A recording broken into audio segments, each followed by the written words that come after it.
রাসূল সাল্লাল্লাহু আলাইহি সাল্লাম বললেন, সাল্লু কামা রাআইতুমুনি উসাল্লি। পৃথিবীর মানুষ আমাকে যেভাবে সালাত আদায় করতে দেখছো সেভাবে সালাত আদায় করো।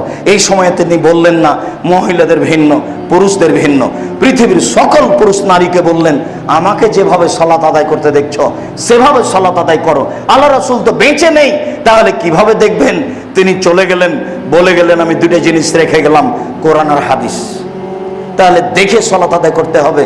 যখন তিনি বললেন যে ৭২-৭৩ দল আমার হবে, সবাই যাবে জাহান্নামে, একটি যাবে জান্নাতে, তা আগে তিনি দলের কথা বললেন, কিন্তু যখন সাহাবীগণ বললেন তাহলে একটা যে জান্নাতে যাবে সে দল কোনটা, তখন তিনি আর দলের নাম বললেন না, তখন তিনি বললেন মা আলাইহি ওয়া আনা আসহাবী, আমি এবং আমার সাহাবীগণ যে নীতির উপরে আছি তারা জান্নাতি।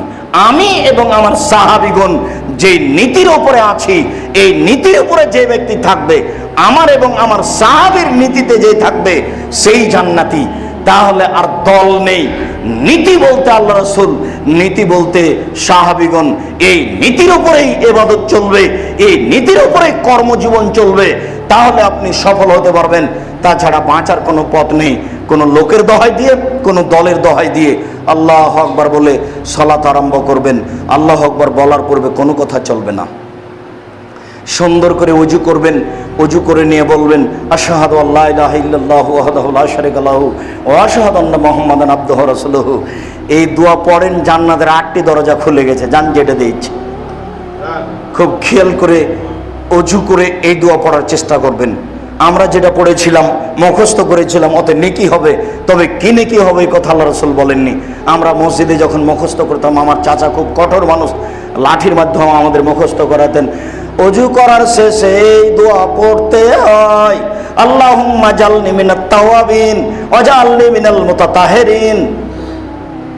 আল্লাহ তুমি আমাদের তওবাকারীদের অন্তর্ভুক্ত করো এবং পবিত্র ব্যক্তিদের অন্তর্ভুক্ত করো। অর্থ ভালো আছে, তবে এই দোয়ার মতো নয়। এটা বুখারী মুসলিমের হাদিস। যে ব্যক্তি ওযু শেষে বলল আশহাদু আল্লা ইলাহা ইল্লাল্লাহু ওয়াহদাহু লা শারীকা লাহু ওয়া আশহাদু আন্না মুহাম্মাদান আবদুহু ওয়া রাসূলুহু, তাহলে জান্নাতের সবটি দরজা খোলা হয়ে গেছে। যান, এরপরে আপনি আল্লাহু আকবার বলে সালাতে দাঁড়াবেন। আল্লাহু আকবার বলার পূর্বে কোনো শব্দ চলবে না, বিসমিল্লাহ নয়, নয়তো নসিলা আরবা রাকাতিন বললে আর সালাত কবুল হবে না, সবই গেছে। আমার মাঝহাবি ভাইদের জীবনটাই গেল নিয়ত মুখস্থ করতে করতে।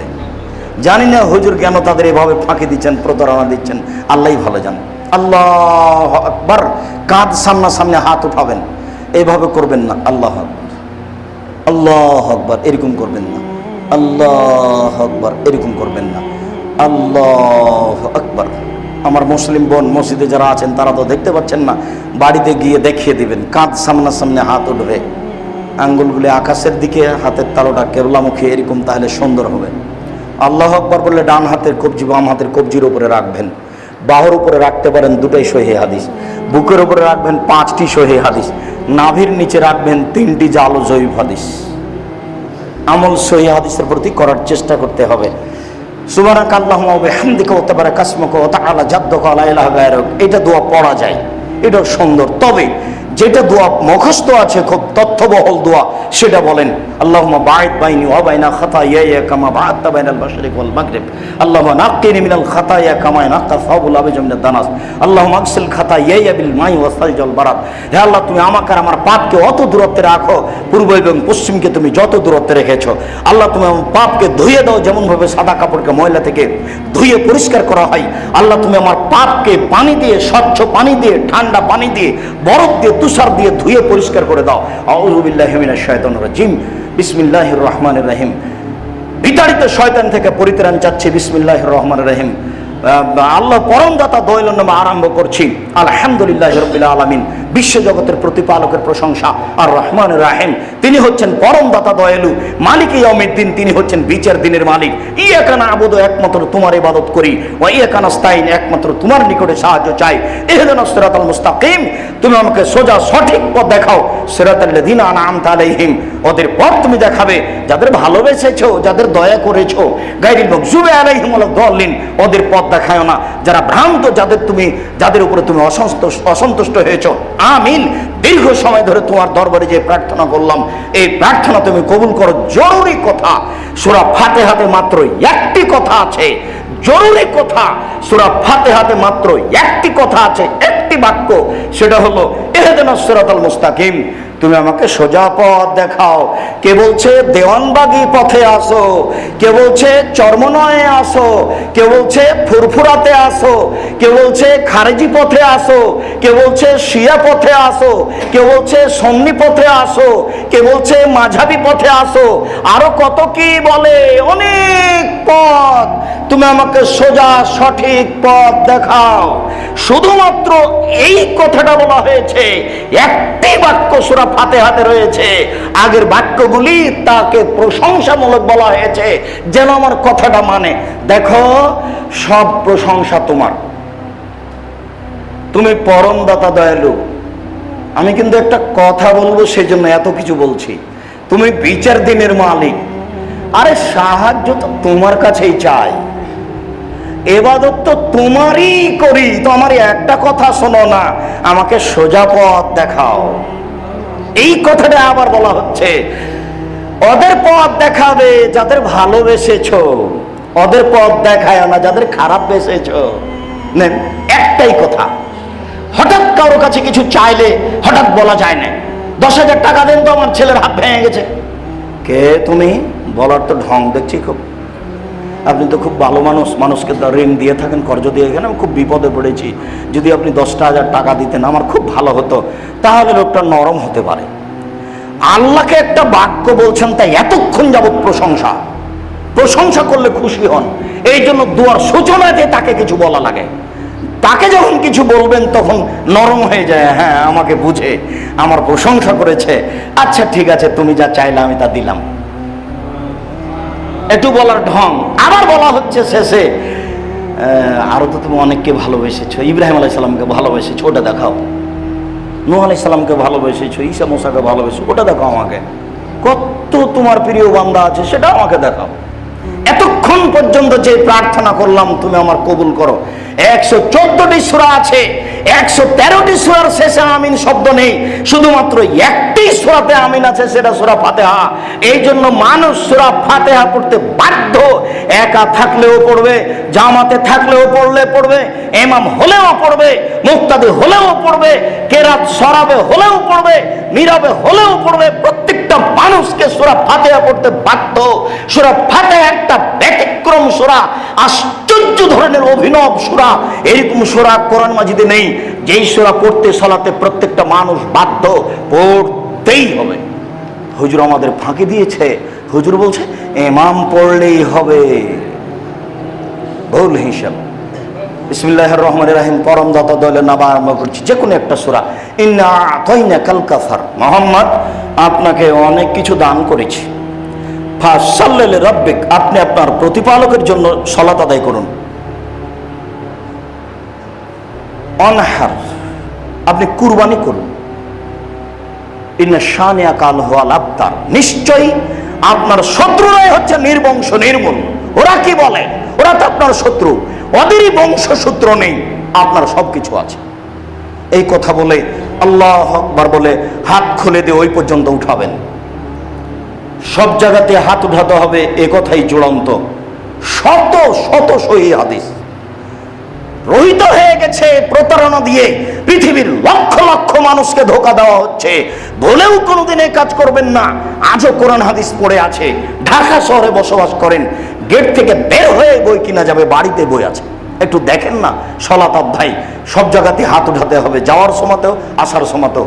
আবার এভাবে হাত উঠিয়ে রুকুতে চলেন। রুকুতে যাওয়ার পূর্বে কয়েকটি জরুরি কথা।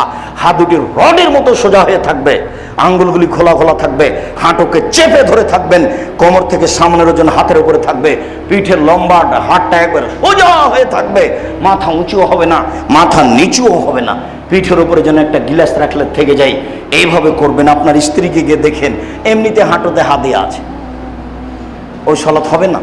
রুকু নাই যার, সালাত নেই তার। সিজদা নেই যার, সালাত নেই তার। অজু নাই যার, সালাত নেই তার। কি দিয়ে আমি বুঝাই? সালাত বলতে তিনটা জিনিস, অজু, রুকু, সালাত। আপনি আজকে বাড়িতে গিয়ে দেখেন বা বলেন, খালেদা একটু রুকু করো তো দেখি, আপনি দেখেন এমনিতে হাতে আছে, এমনিতে এমনিতেই সালাত আদায় করে, কোনোদিন ভাবেও না। রাসূল সাল্লাল্লাহু আলাইহি ওয়াসাল্লাম বাস্তব সালাত দেখাতেন মিম্বারের উপরে উঠে সাহাবীদেরকে। বুখারী মুসলিমের হাদিস। কে কাকে বুঝাই? আন্ধা কো আন্ধা পড়াতা হয় চাপাই নবমের ভাষায়। কেউ বুঝতে চায় না, বুঝাতেও চায় না সালাত। সম্মানিত দিনী ভাই, এরপরে আপনি বলেন সুবহান রাব্বিয়াল আযীম, উঁচু আল্লাহর পবিত্রতা বর্ণনা করেছে যতবার ইচ্ছে, 3 বার 5 বার 10 বার, বারের কোনো হাদিস ঠিক নাই, যে যা পারে। সাহাবীগণ বলছেন আল্লাহ রাসূল রুকুতে থেকে গেলেন সূরা বাকারা পড়ার সমান, নেন এবার। তারপর আপনি উঠে আসেন সামি আল্লাহু লিমান হামিদা রাব্বানা লাকাল হামদ হামদান কাসীরান তাইয়িবান মুবারাকান ফি মিনাস সামাওয়াতি মিনাল আরজ মিলামা মা বাইনা মিলামা সাইতা মিন শাইইন বাদু। আল্লাহর প্রশংসা, প্রশংসা, প্রশংসা তার, বরকতময় তার, মঙ্গলময় প্রশংসা তার। আকাশ পরিমাণ প্রশংসা, জমিন পরিমাণ প্রশংসা, আকাশ জমিনের মধ্যে যে ফাঁকা রয়েছে এই পরিমাণ প্রশংসা। কত যে তুমি চাও আমি তো জানি না, যত তুমি প্রশংসা চাও তত তোমার প্রশংসা। এই বলে চলেন সিজদায় যাই। সিজদায় যাওয়ার পূর্বে আপনার সাথে আমার জরুরি কয়েকটি কথা। আপনি সিজদায় যাওয়ার পূর্বে প্রস্তুতি নেন। 7 হাড়ের উপরে সিজদা করতে হবে। নাক কপাল এক, দুটাই লেগে থাকবে। নাক আছে কপাল নেই, এখন সিজদা হয়নি। কপাল লেগে আছে নাক লেগে নেই, এখনো সিজদা হয়নি। এটা আদেশ। 7 হাড়ের উপরে থাকবে। নাক কপাল এক, 2 হাত 3, 2 হাঁটু 5, 2 পায়ের বৃদ্ধাঙ্গুল 7। 7 হাড়ের উপরে সিজদা করতে হবে। সিজদা অবস্থায় হাত পা চুলকাতে পাবেন না। যদি হাত পা চুলকাতে যান, হাত উঠে নিয়েছেন, এখন আর 7টা নেই, 6টা আছে। বুঝাতে পারলাম না? পা দিয়ে পা চুলকাচ্ছেন সিজদার সময়, এখন 6টা মাটিতে লেগে আছে, 7টা নেই। আমি বুঝাতে পারলাম না মনে হয়। যদি হাত পা চুলকাতেই হয় তাহলে সিজদা থেকে উঠে এসে সিজদার সময় হাত উঠালে এখন 6টা লেগে আছে, অথচ আদেশ 7টা থাকতে হবে। বুঝাতে না পারি তো পরে বুঝিয়েন। মাথার চুল জমা করতে পাবেন না, বেনি খোলা থাকাই ভালো খোপা থাকার চেয়ে মহিলাদের। আর হাত জড়িয়ে নিতে পাবেন না, নিষেধ আছে।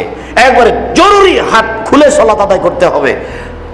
প্যান্ট টাকনুর উপরে রাখতে হবে সর্বদা, জড়িয়ে নিতে হবে। এই নীতি হারাম। জড়িয়ে নেবেন কেন?